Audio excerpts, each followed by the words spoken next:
Greetings from Dehradun. I'm Jessica Gabriel from BeginEd India team. And today we're talking to Cieza about her breastfeeding experience.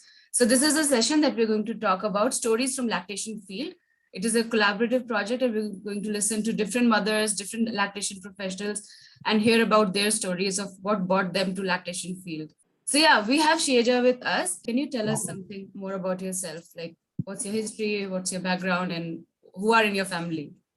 Yes, so we are a family of four, my husband and my two children. My elder one is a girl. Her name is Sasha. She's 4 years old. And my second child is a boy. His name is Bradley. He's 9 months old.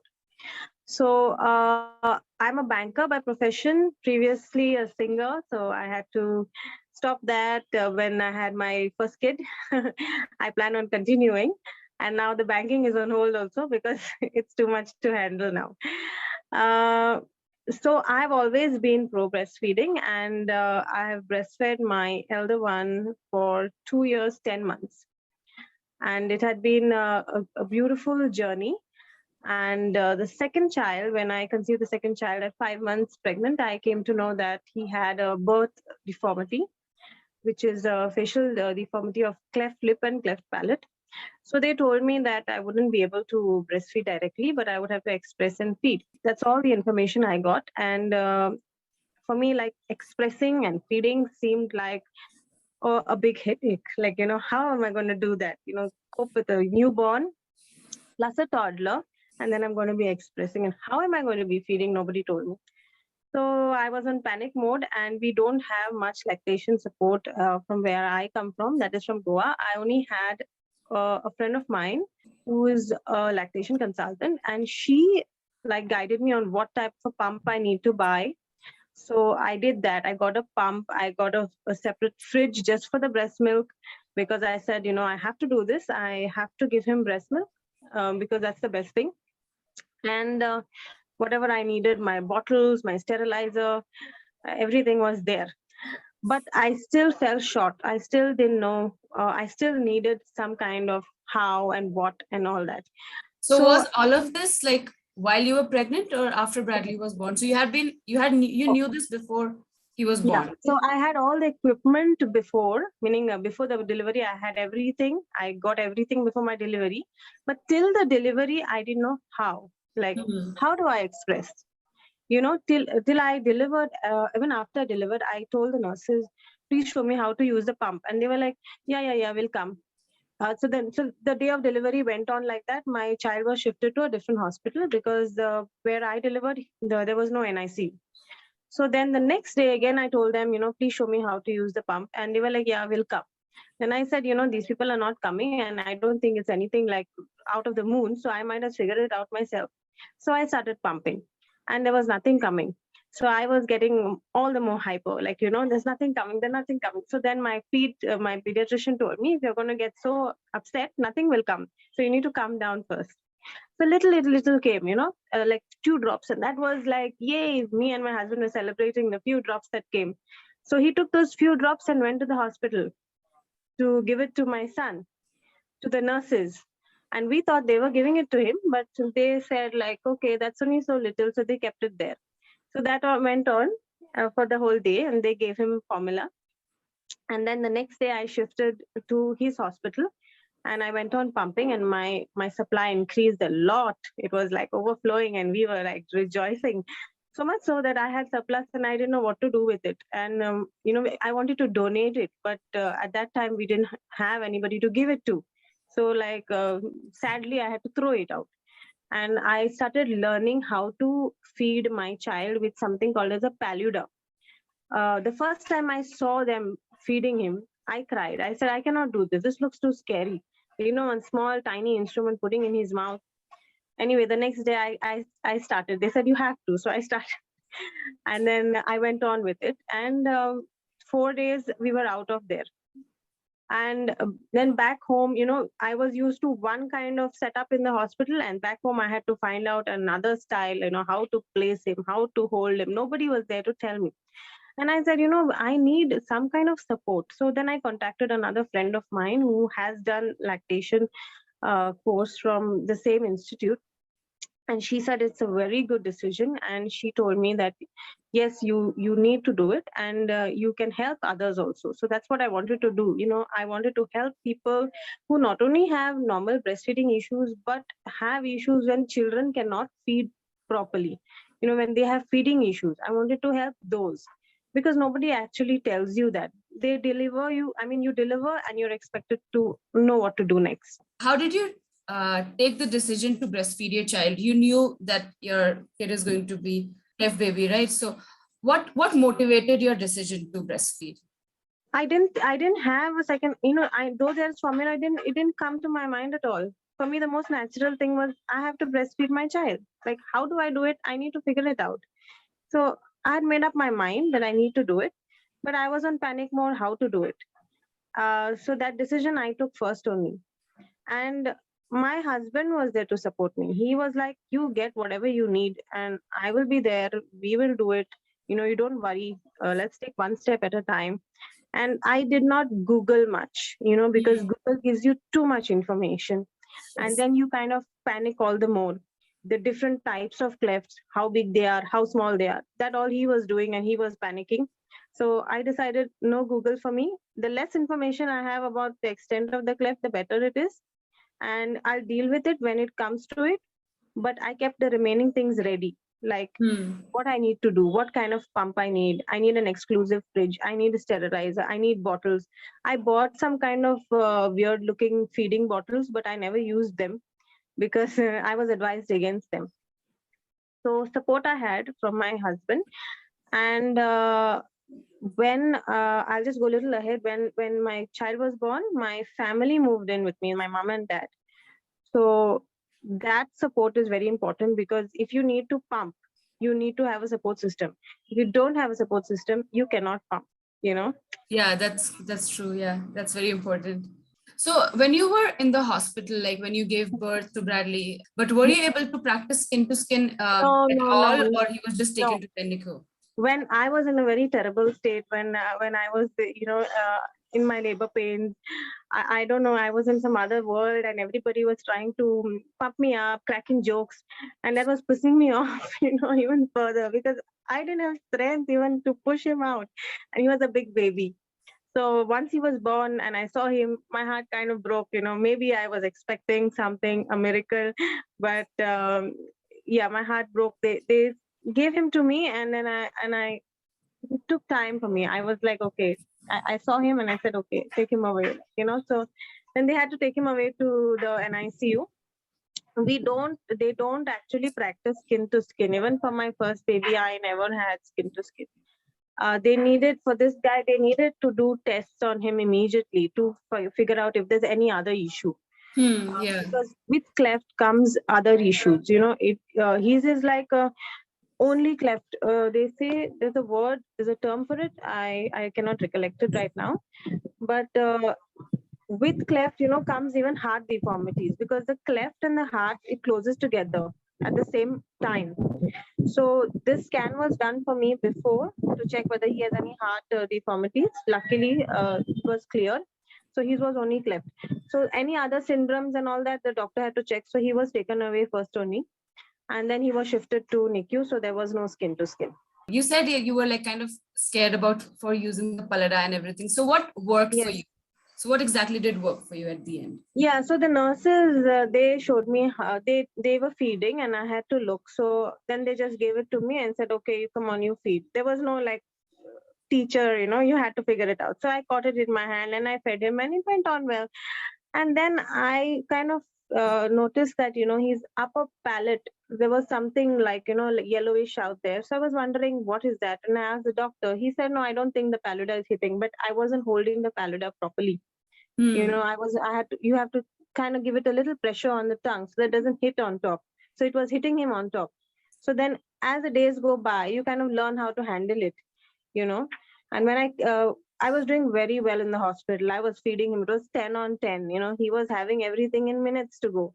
And they said, very good. Wow, come on, let's get you discharged. But when we came back home, it was a big zero. I was struggling to find a position. We kept him on a table, then, handling him on my hand. And from there, we went to a chair. Then my husband held him. Then I tried feeding him. It was terrible. And so much so we called up the doctor at 12 o'clock at night. Luckily, he didn't answer because we were like totally losing it, both of us. Finally, I figured out to sit on the bed and some kind of position, and I fed him. So as he grew, those positions changed. Position as in how to, I had to hold him in one hand and feed him with the paluda in the other hand. So if he moves, suppose like somebody else is holding him, and if he moves, you can hit him because you don't know the movement. So the same person has to hold him in one hand, feed him in the other hand, like that. So those positions change as he grows up in weight and strength. So first you're holding him towards you, then I started keeping him on my lap on the other side, looking at the other side. So you kind of, for me, I took it every achievement per feed, not even per day. So it was like, as he was small, it was like, it wasn't like, okay, I got this. It was like one feed, I got this, the next feed, I don't have it. So one feed he was having, the next feed, I was like pulling my hair off. And then I got better and he also understood it. And then it was like, okay, I got this till the surgery now. Wow, that's really encouraging. So, Cieza, if I have to talk about the entire experience that you said, like before birth and after birth, and when you came back home, like what are some of the highlights? Like, what would you say as like something that you really get excited about that happened really good and you're really happy about? One thing that was like I would be like really happy about was when I had my fridge full of breast milk. When I had like 5 bottles there with a lot of breast milk, I was like, I can relax now. And when those bottles went on a low and my stress levels were high, then it would be panic for me. Second was when like the doctor told me that my boy is putting on weight almost the same as what my daughter was. Like, my daughter is like she's directly breastfeeding. She was directly breastfeeding. So usually cleft babies are underweight babies, you know. So he was like putting on weight at par, almost at par, I would say. So that was like a medal for me. And, my husband was like there, like, like clapping for me and saying, hats off to you. Like, this is all you're doing. So these are like my highs. Wow, that's really encouraging. That's amazing, Cieza.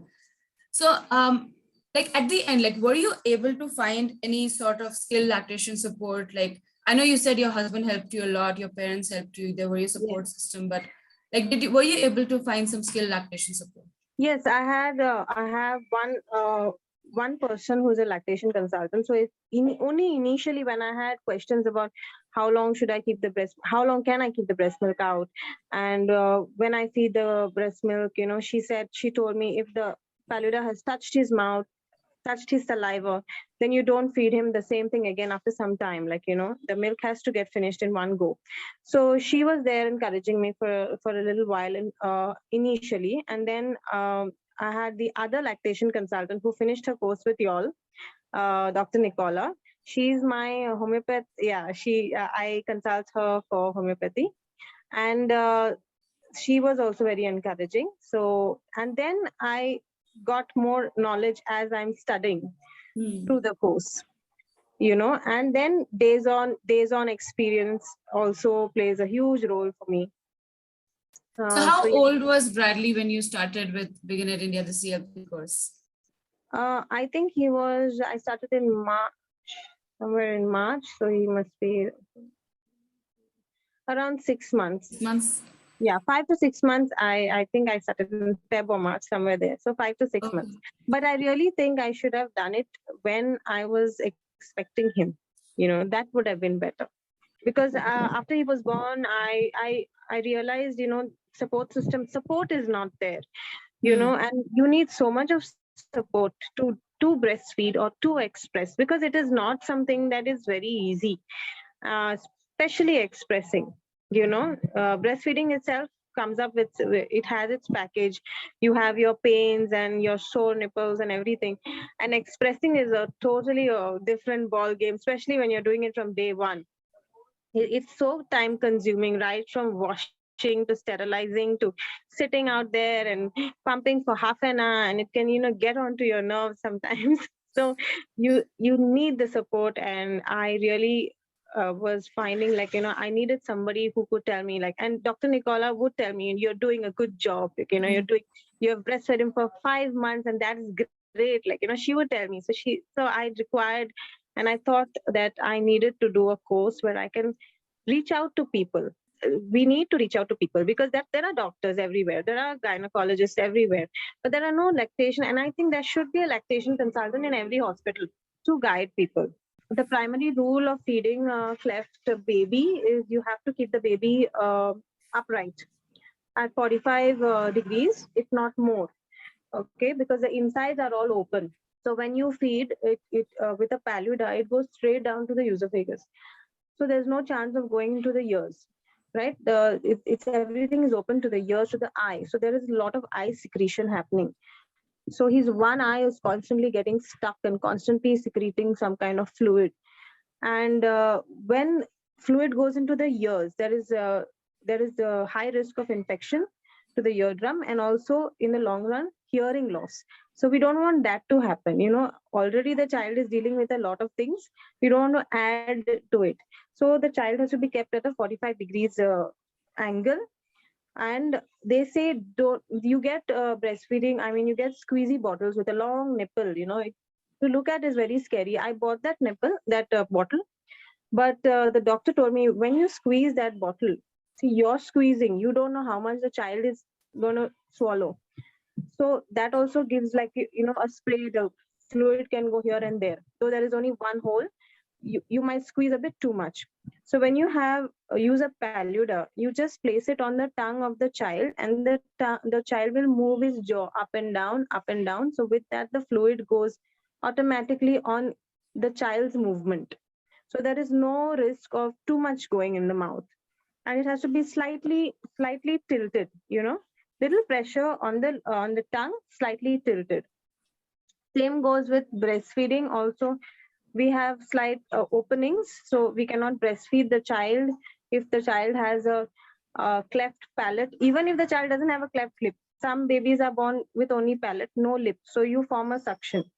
Now mine was born with both, but still, when you breastfeed, even if the child can form a suction, it will come in a V-shaped spray, again going into the ears. So the best form is the paluda, and it helps in weight gain. Because you're just lapping up the breast milk. You're not doing much work. It's just like coming tuck tuck tuck, and like you're drinking it all out. Cieza, yeah, like all the things that you've shared till now, it is such an encouragement to me as I'm hearing it, and I'm sure it is to all our listeners who would be listening to this. Actually, I was talking to a lactation professional who was a speech language pathologist, and she said that maximum people with cleft babies would feed for, say, 2 months, 3 months is max, and then they get tired. So for you saying that you've done it for this long, it's already like an amazing work. Like, so yeah, great 7 job. months. Absolutely, Congratulations. I have breastfed. I mean, expressed and fed him. Post that, my support system went back home. So then expressing became a problem. So I had to introduce formula with. I had to do both. And now at 9 months, when we came for his surgery, the supply dropped 10. That was it, because he became too clingy and he wasn't allowing me to leave him. I had to carry him all the time, so I could not express. But at least till 9 months, I have given him breast milk. That is like a big thing for me. Yeah, that's really amazing. That's really amazing. So Cieza, yeah, now with all of your experience, what key learning messages do you have for our mothers or families who are listening today? Yeah, I would say it seems impossible, but it isn't impossible if you have if you are motivated and you want to do it. You shouldn't keep any room for doubt, or like, okay, I got this option of formula. Yes, there is an option. You cannot starve your baby at the same time, but you need a support system. The one reason I wanted to give him breast milk was when you give the child cleft babies anything like breast milk, or as the baby grows up, solids, it comes out through their nose. All right, and imagine only water coming out through our nose, how uncomfortable it is. So breast milk leaves no sediments. When it comes out clean. But formula or food, it leaves some sediments. So it is more irritating for the child to go through. So, and besides, breast milk has so much to offer for growth, especially babies who have issues. They heal faster, they put on weight, they have their antibodies, and there is like a wonderful package that is there, you know. So it isn't like it's impossible. It is tough, but it's possible. And if you put your mind to it, then yes, you can do it. Anything that you would want to talk to maybe the lactation professionals, any message that you would want to give to lactation professionals? Yes, I think motivation, you have to motivate the mother, and you need to speak to the family, whoever is staying with the child and the parent. You need to counsel them and tell them that this is going to be time taking. Each express is around half an hour to 45 minutes, and mom has to be at ease. Mom cannot be stressed. Okay, come on, do it fast. It doesn't happen that way. The mom has to be at ease, mom has to rest. uh, Stress and no rest gives to no supply, you know so you have to counsel them, so they also have to be a part of it. So if mom wants to express and the others are not on board, then it's not going to happen. So they need to counsel them. Also, the lactation consultants have to get a little more knowledge about the baby and what kind of baby they are dealing with, because all the kind of instruments that you get on Google or on your online may not work in favor. So I think they should get on board with the doctor also. It should be one team, which is not there from where I come.